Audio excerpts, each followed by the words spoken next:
Hello, 7th grade. This is Mr. Frazier. Today is Thursday, April 16th, and this is your short science lecture. This will probably be the last video that we do, because hopefully we're going to start using Zoom or some other conference call so I can see your guys' faces and we can talk about Fortnite and basketball and yes, Roblox, Haley, a little bit before we talk about history and science. Hopefully that all works out. I know these videos aren't always easy to watch. This is not an easy time to be getting by, but I do appreciate you doing it, those of you that are.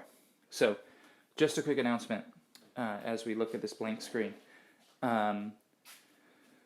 Your report cards are going to go out. I have graded every single piece of paper. I've graded all of your tests. I'm having some trouble with my printer, so I kind of stopped printing them out. I was at the beginning printing everything out and marking them wrong, just like I normally do. But that was such a waste of paper, of time, of energy, that I have started grading everything digitally. I think Miss Alanis is doing something like this, where I'm marking them off on my iPad. And so I have all of your assignments. Everything's graded. If you'd like, you can look on iGrade Plus, or I can just take a picture, a screen grab of your particular iGrade Plus readout, so you can see what you got on every assignment. And if you want like the actual document, I can send that too. But I don't want us to waste all of the trees and waste all of the time and have a million emails so that you know what you got on each comp check. I've been very encouraged, very proud of how well you guys are doing in all of this. The history and science tests, like the last 2 weeks, were very, very good. I think you guys are going to be pleasantly surprised about your grades on the report card. But I just wanted to let you know, if you're wondering, hey, why am I not getting section review 7.4 back from Mr. Frazier? It's for those reasons, and I really think it's the best way to go. If there's a parent listening to this and they want more detailed information, let me know. I'll send you whatever you need. Anyways, in the meantime, here is your short science lecture on fish. Hooray! You can talk about the digestive system. There's a picture of a goldfish with its digestive system. A fish's digestive system is different than animals that live on land because of A, how they eat, B, what they eat, and C, the fact that they live in water. One of the things that we're going to be talking about today is buoyancy. Buoyancy means how you float. If any of you have ever been in a pool, which I'm sure you have, you know that your bodies naturally float to the surface. So if you're trying to get to the bottom of the pool, you have to swim down. If you just hold your breath and let your body go limp, you will float up to the top. That's because you're holding your breath, and that's air, and that makes you buoyant. Fish do not want to float to the top of the surface of the ocean because they'll be eaten. So they have to manage their buoyancy. Not only are they swimming forward and to the side and all over the place, but they manage their vertical movement, whether they are floating up or floating down. And that word is buoyancy, and we're going to use that word a lot today. So, the digestive system of a fish, you will see the mouth, the esophagus, and the stomach, if you look down at the picture, are all kind of in a single straight line. That's because most fish do not chew food. Even sharks, we will see, do not chew food. They tear off pieces and swallow it whole. And most other fish just kind of open their mouth and vacuum in the food. And it goes straight through their mouth cavity, down their esophagus, and into their stomach. So we chew our food and swallow it. That's why we have our digestive system with the peristalsis and everything being the way that it is. Fish don't do that. Just whomp, suck the whole thing down. Their excretory system, meaning how they poo and pee, is also used to maintain that water balance, that buoyancy. If you recall when we were talking about birds, the way that they eat and the way that they go poop and pee is designed around flight. That's why bird number 2 looks different than another animal's, because remember the way that they eat, the gizzard and all of that is designed to keep the weight down. So a fish's digestive and excretory system is designed to maintain this balance in the water, their buoyancy. All right, nervous and reproductive systems. Some of this stuff you probably already know because you're smart, and you can probably put things together. We already know what nervous systems are. That's the electrical impulses that lead from the brain to the rest of the body. Fish have certain additional organs in their nervous system. They have what's called a lateral line. If you've ever heard of basketball or in football, when they lateral the ball, that means that they throw it to the side. The lateral line are sensory organs that run along the side of the fish's body, and they sense water pressure. And that helps them to, what's the word I'm looking for? That helps them to judge the world around them. If you've ever seen, like, in a movie or documentary, and you see a shoal of fish and they all are swimming in the same direction, part of that is their vision, but part of that is their lateral line. When something moves in the water, it changes the water pressure. And so these lateral lines allow a fish to sense changes in their environment because of the food chain. There's always a bigger fish trying to eat the smaller fish, so they need to know if something's coming at them from behind. All right, spawning is fish laying a large number of eggs. Birds lay a small number of eggs and watch them. They sit on them while they incubate, and when they hatch, they take care of them. Fish do not do that. They spawn. So instead of laying a couple of eggs and keeping a watch on them to reproduce, they lay thousands of eggs, and we call this process spawning. So these are salmon eggs. So the female salmon will lay the eggs, hundreds or thousands of them, and then the male fish will come and fertilize the eggs. And then they'll just bounce, they'll leave. And the fish eggs will float in the water until they hatch. Or sometimes they will attach them to rocks or trees or plants and then have them hatch. But the idea of spawning is we're going to lay thousands, and yeah, hundreds of them will be eaten by other fish. But the ones that aren't eaten will hatch and grow to be larger fish and reproduce the species.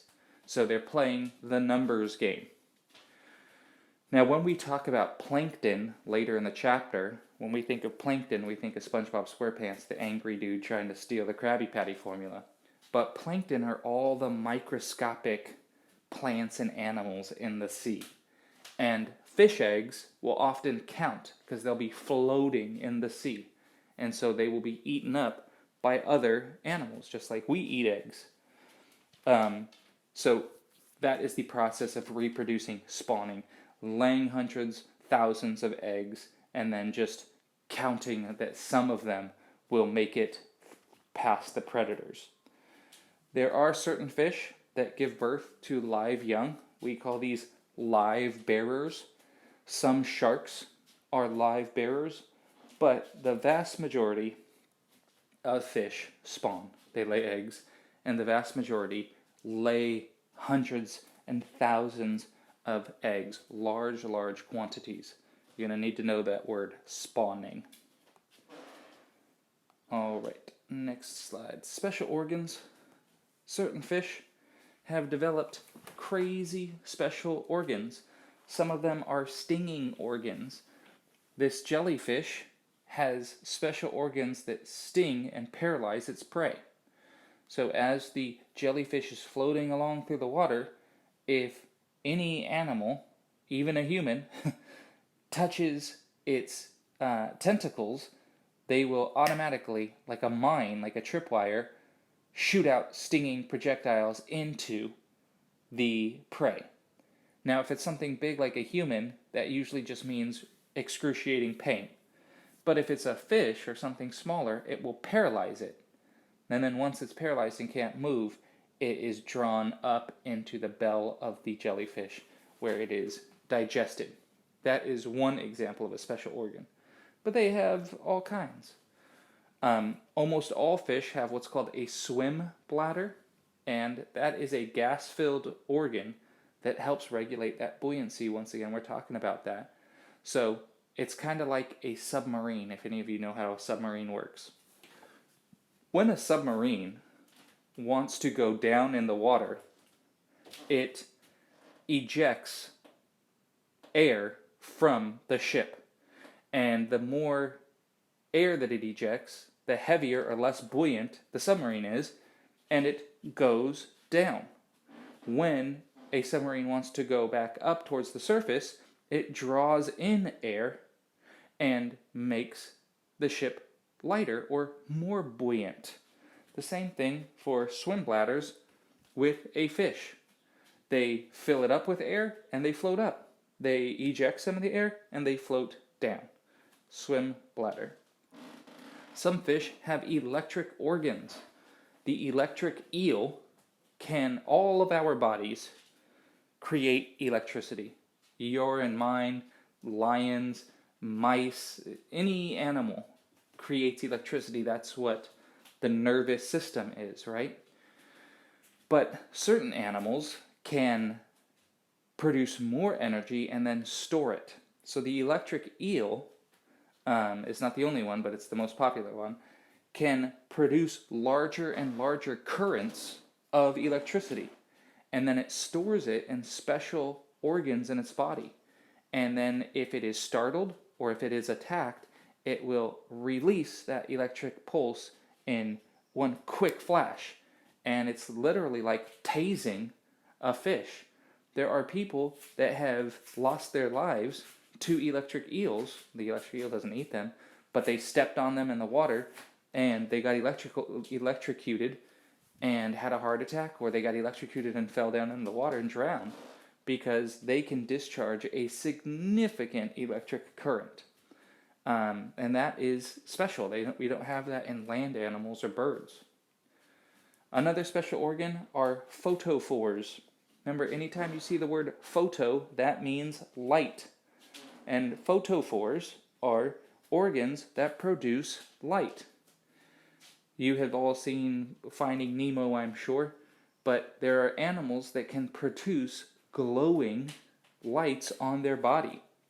They use these photophores to produce the light, and the chemical process is called bioluminescence. If any of you guys have ever had like one of those light sticks or the glowy sticks, right? You get the glow sticks or like the glowy necklaces and you crack them and then you shake them and then they start to glow. That's because when you get a glowy stick, it has two different chemicals in the stick. So when it's not glowing, it just looks like, kind of clear plastic. And the chemicals are in there. When you crack it, you break the seal and the chemicals start to mix. And then you shake it and you make the chemicals mix more.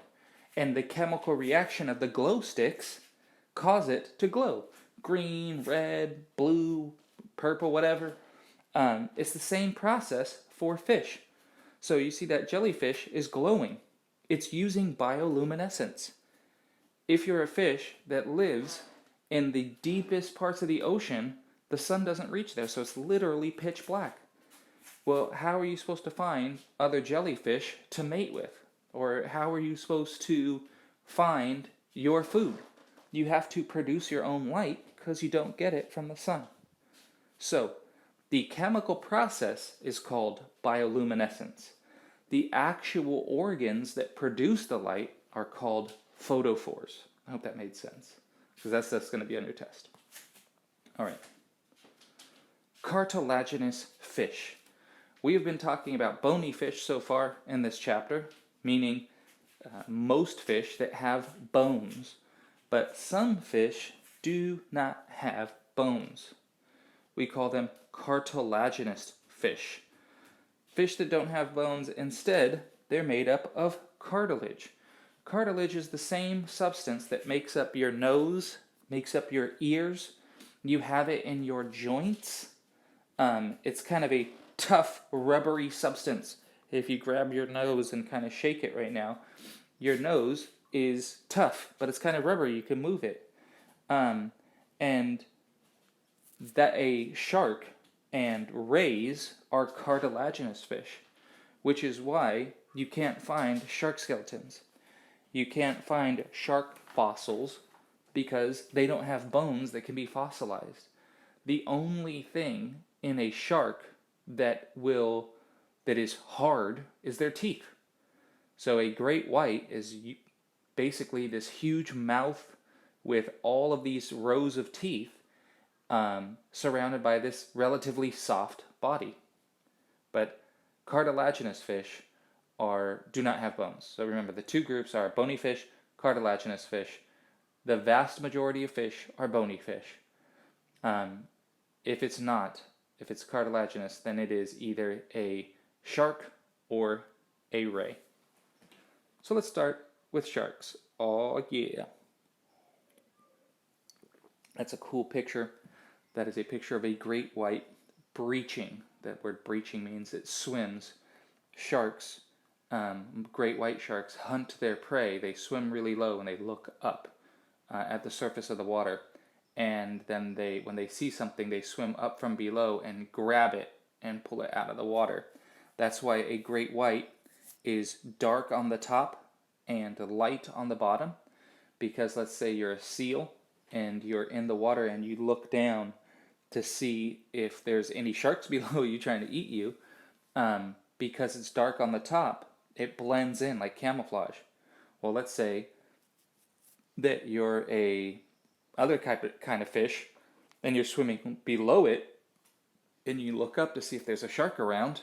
That white bottom makes it difficult to spot. Sharks. Now, sharks do not have scales in the same way that fish have scales. They have denticles.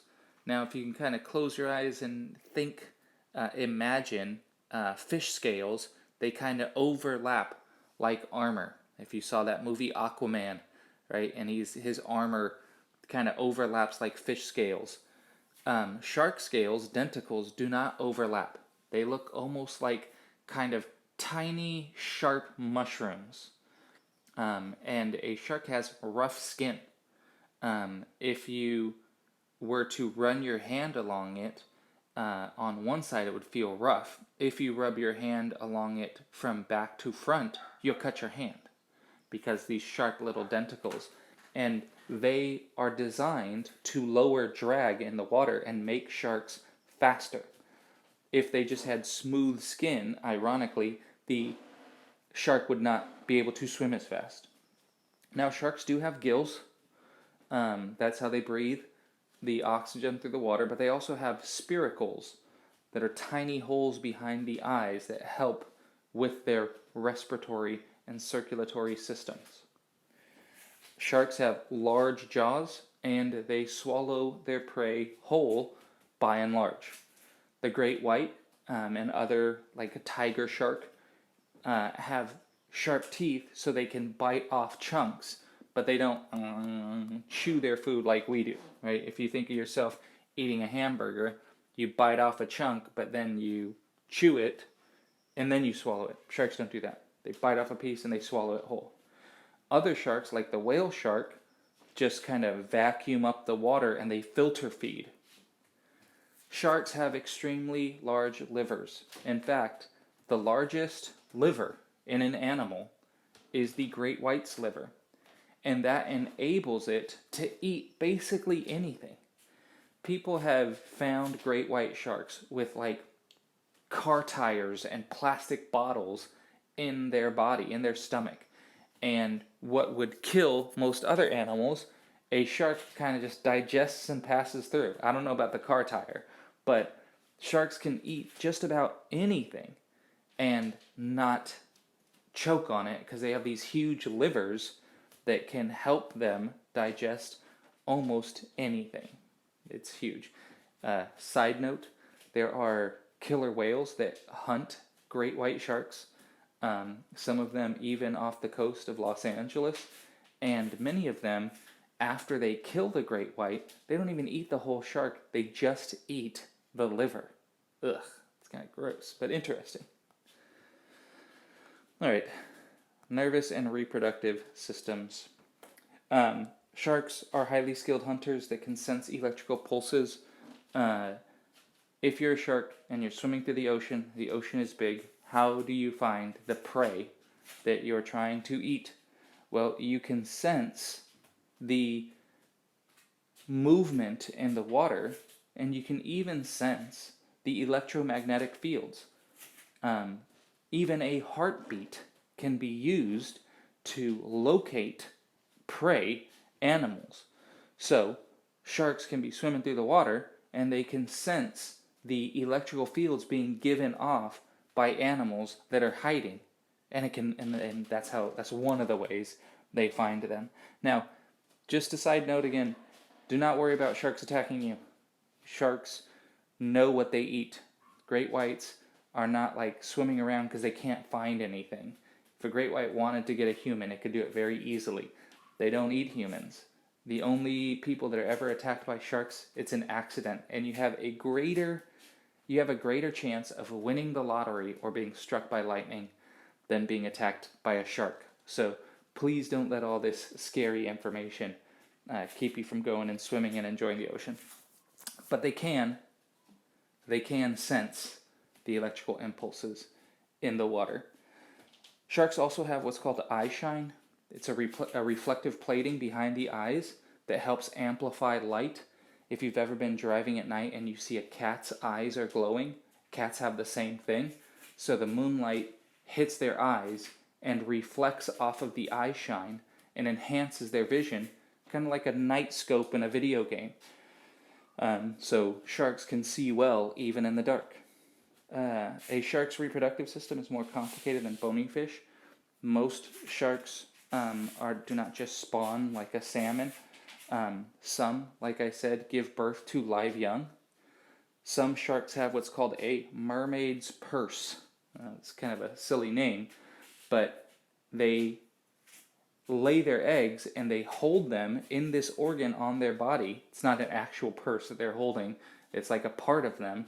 And they put the eggs in there so that as the eggs are developing, they're protected obviously by the shark. They don't just lay their eggs on the rock where they can be eaten. They hold them in this special organ. Sharks have special mechanisms that regulate vertical movement in the water, just like the swim bladders that help them stay neutrally buoyant. Neutrally buoyant means that they're not floating up or sinking down. They stay exactly at the level in the water that they want to. Remember, they can increase or decrease that, but naturally they stay neutrally buoyant. Remember, you jump in the water, you start to float up, which is a good thing. But sharks do not want to float up to the surface every 2 seconds. Neutrally buoyant. All right, types of sharks. Boom. That is a tiger shark, and you can see by its back how it got the name tiger shark. The great white shark is the largest carnivorous fish. They are the biggest and the scariest, obviously. There have been great white sharks for millions of years, according to scientists. And whenever they picture larger sharks, they make it look like a great white shark. You saw that, heard that movie, The Meg, right? Where the big shark's eating everybody. Kind of silly. But the megalodon is thought to have been a very large great white shark. But we don't know, exactly how it looked. We just kind of think big, scary white shark. We think of a great white. The hammerhead, you all, I'm sure, have seen pictures of hammerheads. And the reason its eyes are shaped like that its head is shaped like that, has to do with that sense of detecting electromagnetic fields. All animals give off this electromagnetic field. When your heart beats, boom, boom, boom, boom, boom, boom, it is creating an electromagnetic field. Same thing with fish. And so these sharks can sense these. And the hammerhead's head helps increase that even further. The tiger shark, large, fierce shark from tropical waters. Tiger sharks eat sea turtles, which is a bummer. They eat a bunch of things. And they are very, very fierce. Then you have whale sharks. Whale sharks are the largest fish in the world. They're bigger than a school bus. And the whale sharks do not eat actual, they don't catch and eat seals or something like a great white. Like a whale, they filter feed. They swallow in large amounts of water and filter out the plankton in that is sifting through the water. All those fish eggs, all the little bits of plants get filter fed out, and that's what the whale sharks eat. Anyways, that is the end of today's lecture. I hope you guys are all doing well. You know, when you're in school, you kind of can be like, another day, another dollar, right? But when I'm out of school, I realize how much I like being there. And so I just want to say that I miss you guys. I hope you all are doing well. I can't wait till this is over. I'm sorry that we didn't get to go to Sacramento when we planned. If there's any way to make it up to you, I will. I'll go in the summer. I'll go next year if we can make it happen, because I think it's going to be really fun. But in the meantime, we got to stay safe. We got to wash our hands, and we got to get through this. All right, I'm praying for you guys. Have a great week, and hopefully I'll see you guys on the conference call.